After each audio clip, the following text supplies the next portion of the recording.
Ketika wanita sudah terlanjur sakit hati dan kecewa terhadap lelaki, dia akan mencari sosok pengganti yang mengerti dirinya. Seperti film Hapana yang dirilis tahun 2023. Memperlihatkan seorang wanita duduk terdiam melihat jasad suaminya sudah terbujur kaku di lantai dengan keadaan mulut dan hidung tersumbat lem Korea. Pada akhirnya wanita tersebut dituduh sebagai pelaku pembunuh suaminya. Kemudian scene berpindah dengan seorang pria bernama Lee Jung Min datang ke kota kecil yang terlihat tenang dan damai. Jung Min berprofesi sebagai pengacara. Dia datang ke penjara untuk bertemu kliennya. Ditunjuk secara khusus oleh Hakim Choi Eun-jo untuk membela seorang wanita bernama Sung Yun-ah, wanita yang berada di awal scene tadi. Saat Jung Min melihat berkas tersebut, dia merasa ada yang janggal. Ternyata selama mengarungi bahtera rumah tangga, Yun-ah menjadi korban KDRT Sung Jin selama bertahun-tahun. Hingga puncaknya dia melakukan kesalahan. Jung Min ingin Yun-ah terbuka dan transparan kepadanya. Akan tetapi Yun-ah tidak mau jujur dan tetap pada pendiriannya untuk tetap diam. Dia akan menerima konsekuensinya sebagai seorang pembunuh. Namun sebagai pengacaranya, Jung Min sangat paham betul kondisinya. Tetapi hal ini harus dibicarakan secara terbuka tanpa ada rahasia apapun demi meringankan hukumannya. Yun-ah kembali menolak untuk menceritakan semua peristiwa tersebut. Dia hanya ingin segera menyelesaikan persidangan secara cepat. Terlepas dari semua pengakuannya, Jung Min berkata mengapa polisi tidak menemukan lem tersebut di TKP. Lalu, pada interogasi pertama, Yun-ah mengatakan kepada polisi bahwa dia tidak melakukannya. Tetapi di kemudian hari dia mengakuinya. Apa yang sebenarnya terjadi dengan Yun-ah sehingga membuat dirinya tidak konsisten yang awalnya saksi menjadi tersangka? Jung Min terus mempelajari kasus ini lebih dalam.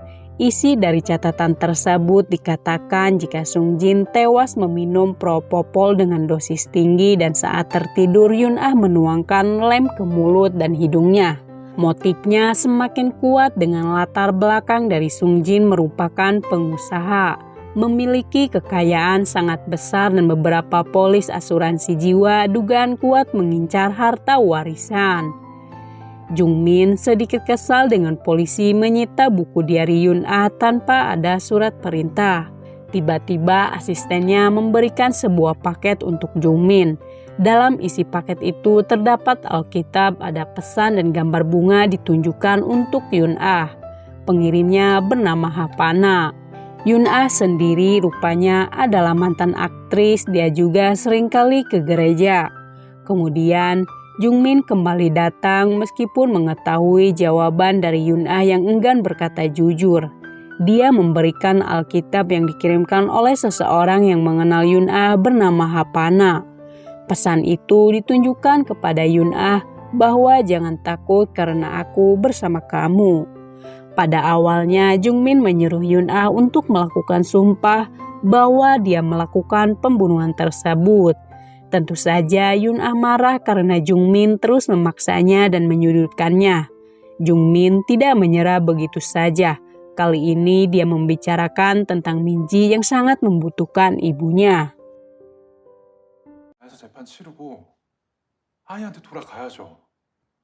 Sidang pertama dimulai dipimpin oleh Hakim Choi Eun-jo. Penuntut mulai membacakan dakwaan. Dilatar belakangi karena KDRT yang terus berlanjut membuat Yun-ah melakukan tindakan pembunuhan itu sekitar pukul 2 dini hari pada tanggal 21 Agustus 2021. Meminum propofol dalam dosis mematikan lalu menyuntikkan ke tangan korban. Setelah itu Yun-ah menuangkan lem ke dalam hidung dan mulutnya. Saat suaminya dalam keadaan tidak sadarkan diri, Obstruksi jalan napas menyebabkan mati lemas yang menyebabkan kematiannya. Jungmin membela Yun-ah bahwa kliennya tidak membunuh suaminya, melainkan Yun-ah adalah korban KDRT yang dilakukan oleh suaminya. Setelah itu, Yun-ah meminta Jungmin untuk mengunjungi putrinya yang saat ini tinggal bersama neneknya. Setibanya di rumah, Jungmin memperkenalkan diri bahwa dia merupakan teman ibunya yang akan melakukan sesuatu untuk membantu ibunya. Kedatangannya untuk melihat kondisi Minji apakah baik-baik saja dan ibunya berjanji akan segera menemui Minji. Tetapi Minji tidak mengatakan sepatah kata pun kepada Jungmin. Dia hanya fokus menggambar wajah seseorang.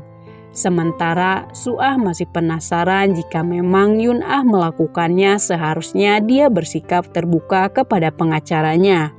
Sebab otomatis warisannya akan jatuh kepada putrinya yang pada dasarnya akan dikuasai oleh Yun-ah. Bertolak belakang dengan Suah, Jungmin berpikir jika Yun-ah telah menyembunyikan sesuatu darinya atau mungkin seseorang memaksanya untuk mengakui kesalahan yang tidak dia lakukan.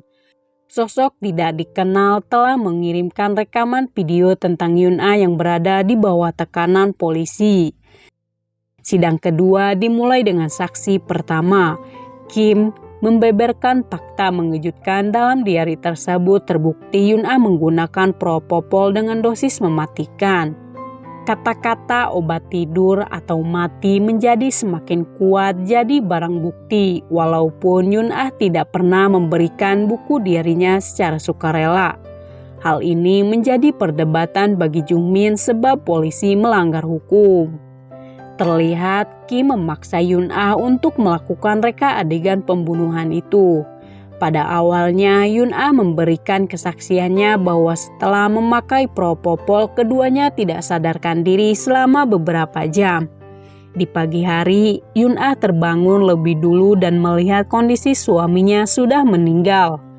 Tapi pada malam itu Yun-ah pergi keluar karena tak tahan dengan penganiayaan dan perkaosan. Sebab dia takut lantaran terlintas ingin melakukan pembunuhan kepada Sung Jin.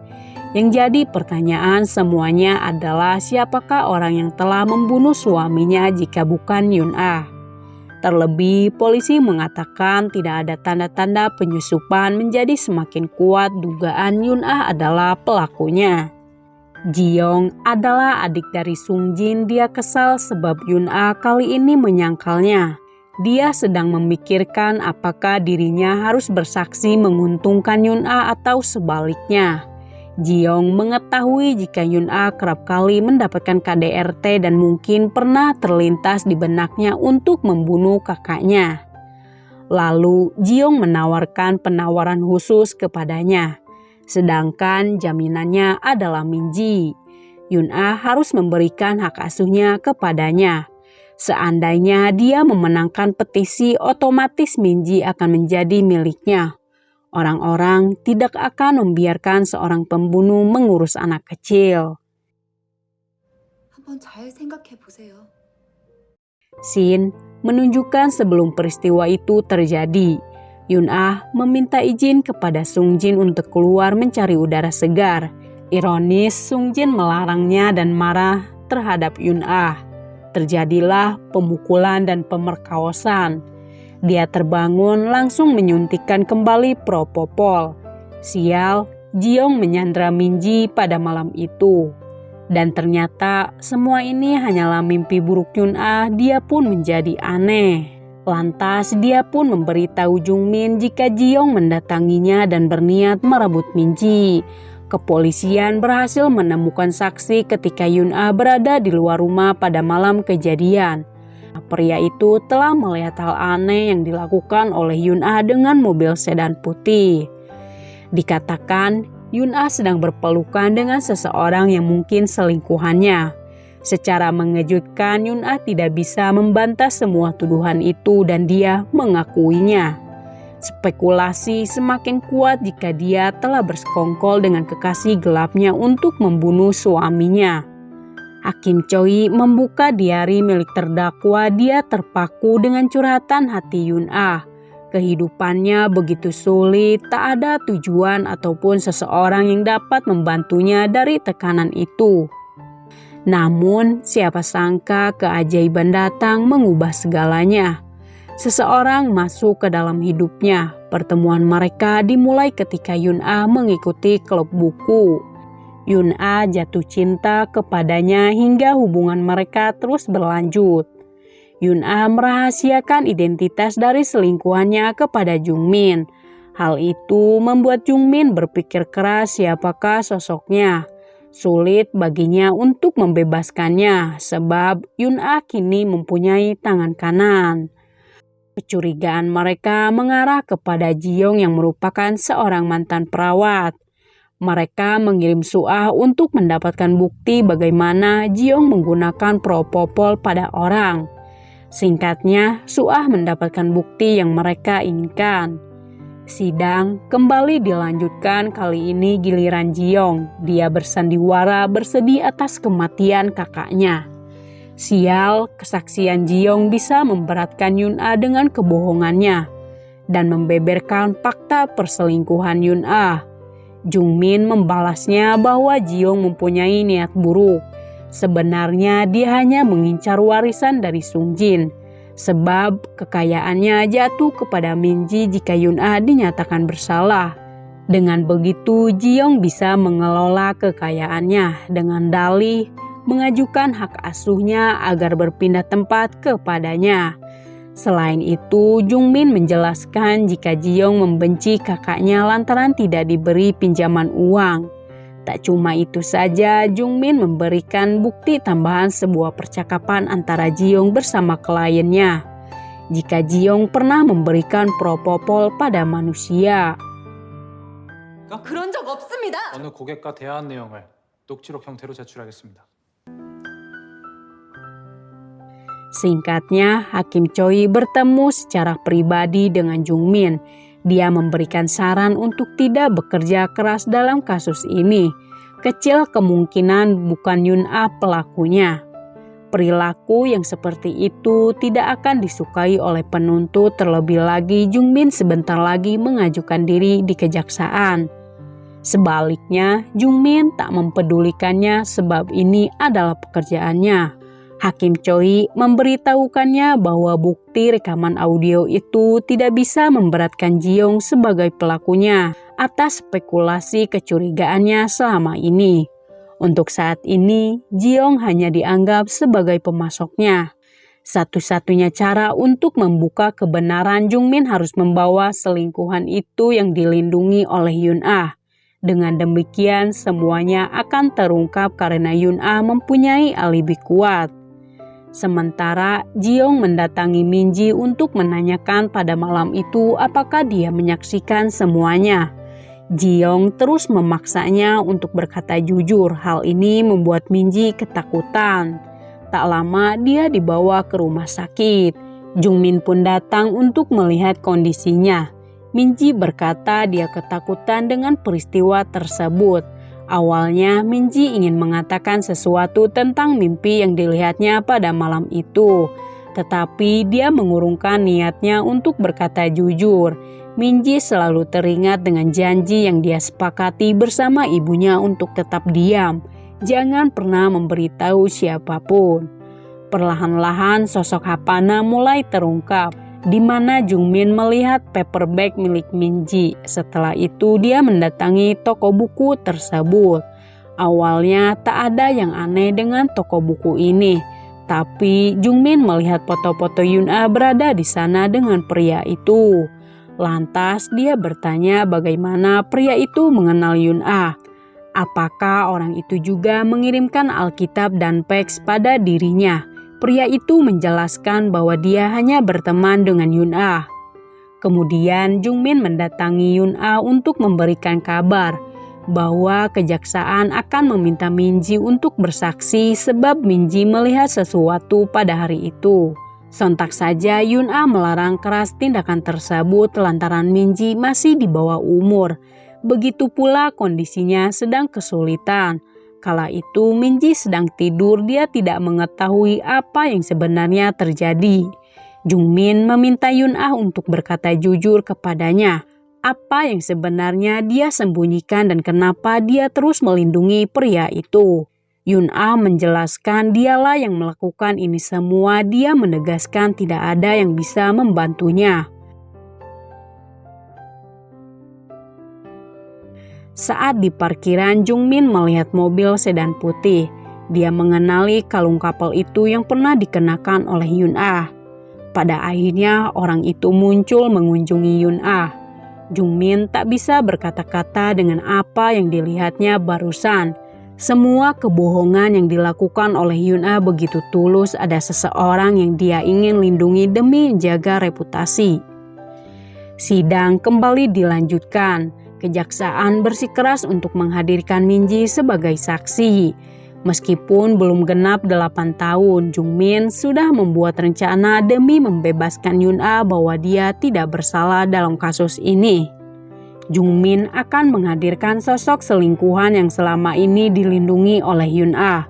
Sungguh membagongkan, selingkuhannya ternyata bukanlah pria, melainkan seorang wanita. Ketika si cantik milik si cantik, sebagai hakim ketua pengadilan ini lantas dia mengundurkan diri. Dalam hal ini tentu saja reputasi dari Choi menjadi hancur. Dia mengakui jika orang yang bersama Yun-ah pada hari itu benar dirinya. Choi menjelaskan dia dengan Yun-ah saling mencintai. Seketika orang-orang terkejut dengan pengakuan cinta terlarang tersebut. Malam itu Yun-ah sangat sedih dan ketakutan dengan suaminya yang melakukan KDRT. Choi ingin sekali membantunya untuk melarikan diri dari pria kasar itu.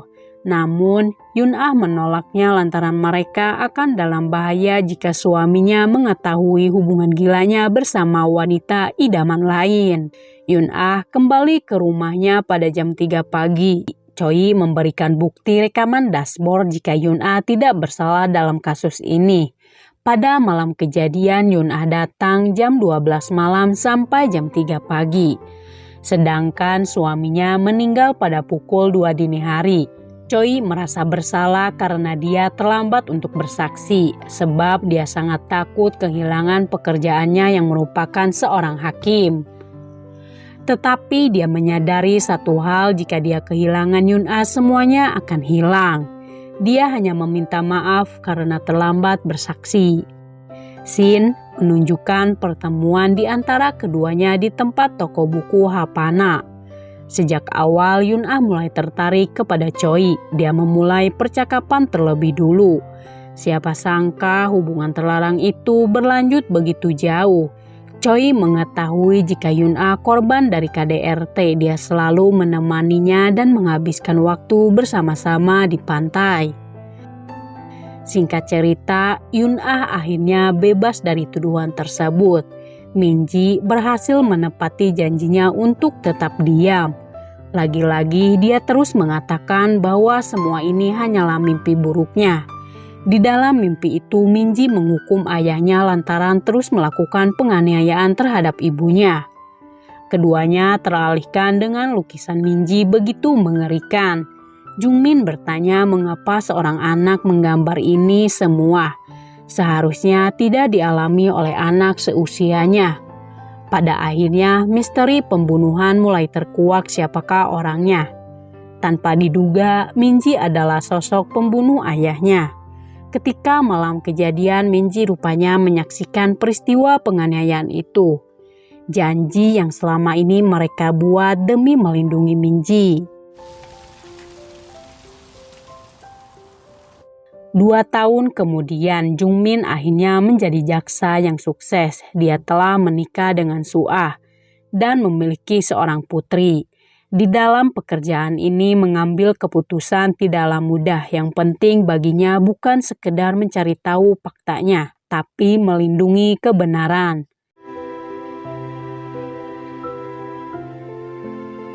Di lain sisi, Minji bahagia memiliki satu mama dan satu bunda. Film pun tamat.